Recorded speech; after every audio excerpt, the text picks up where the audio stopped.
Agora foi. Fazendo vitrificação.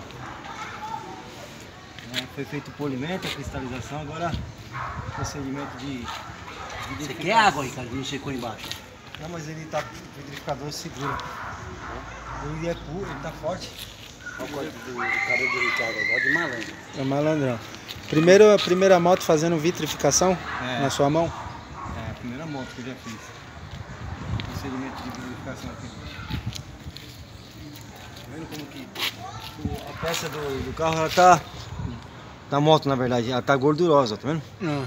Aqui é onde eu tô fazendo o procedimento do vitrificador para ele penetrar na superfície do verniz da moto.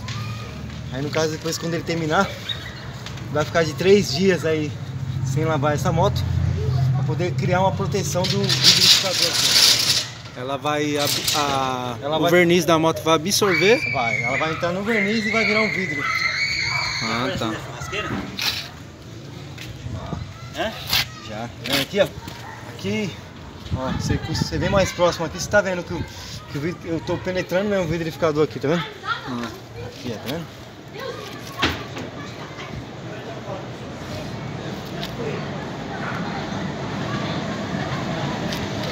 Agora deixar um tempinho aí para que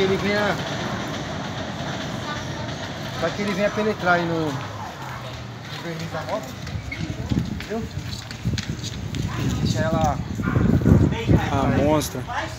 Aí deixa penetrar. Você passou na aba aqui ou não? já passei, Já passou já? passei aqui. Ele mesmo se espalha. Da hora. Ele mesmo se espalha. Entendi.